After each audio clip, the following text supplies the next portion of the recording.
Halo semuanya, aku Nisa Hatikan. Kali ini aku akan mereview buku yang berjudul Partisipasi Politik Virtual, Demokrasi Netizen di Indonesia, karangan Dr. Insinyur Fayakun Andriadi, MKOM.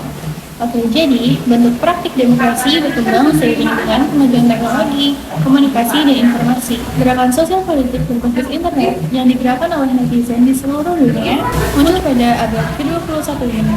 Aksi netizen di Indonesia berdampak langsung pada partisipasi dan representasi publik dalam demokrasi. Dengan kata lain, demokrasi digital yang berkembang di Indonesia saat ini yaitu demokrasi konektif yang berusaha membuat jaringan publik di dunia online yang berdampak langsung pada pelaksanaan aspirasi online. Perangkat teknologi komunikasi dan informasi yang paling canggih disebut teknologi digital. Terbukti bahwa teknologi digital mempengaruhi partisipasi warga negara. Menurut saya, karena kemudahan dan efektivitas teknologi tersebut, warga negara banyak memanfaatkannya untuk berpartisipasi secara virtual di media sosial. Jika media sosial dianggap sebagai pilar baru demokrasi, itu tidak berlebihan, karena dua komponen teknologi digital yang mendorong partisipasi warga negara.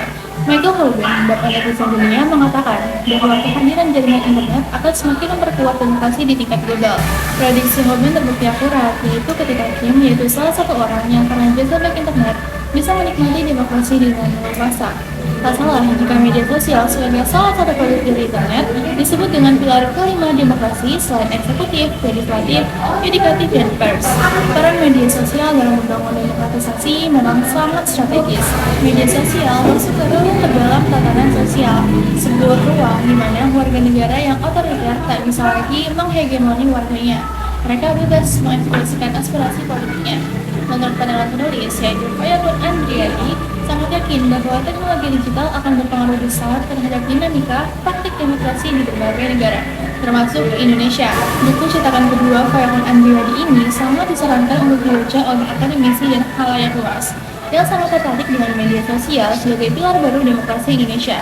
Selain itu, di zaman modern yang sangat digital seperti ini, partisipasi masyarakat dalam politik online semakin meningkat. Dalam buku ini dibahas bagaimana media sosial menjadi alat yang berguna untuk berpartisipasi dalam politik.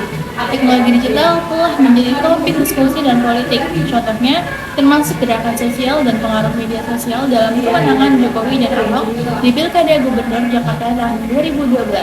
Buku ini membahas manfaat media sosial untuk politik. Tetapi beberapa kritikus mungkin memperhatikan ancaman informasi palsu, polarisasi, dan privasi yang terkait dengan partisipasi politik online. Selain itu, buku ini kurang merinci bagaimana teknologi digital mempengaruhi demokrasi. Kemudian terdapat beberapa tulisan dalam buku ini yang tidak memenuhi standar penulisan bahasa Indonesia. Banyak kalimat yang tidak perlu dan beberapa kata-kata yang berulang dan dapat membuat pembacanya bingung. Namun, buku ini mampu menjelaskan secara praktis hubungan antara media baru dan politik dalam konteks politik Indonesia. Munculnya gerakan sosial politik berbasis internet yang digerakkan oleh kalangan netizen, kelas menengah Indonesia secara langsung berdampak pada representasi dan partisipasi politik dalam demokrasi konektif. Buku ini meningkatkan pemahaman tentang cara netizen menggunakan media sosial untuk berpartisipasi dalam politik. Namun, pembaca tetap perlu mempertimbangkan baik sisi positif maupun negatif dari partisipasi politik virtual dalam konteks Indonesia. Sekian review dari saya. Terima kasih. Assalamualaikum warahmatullahi wabarakatuh.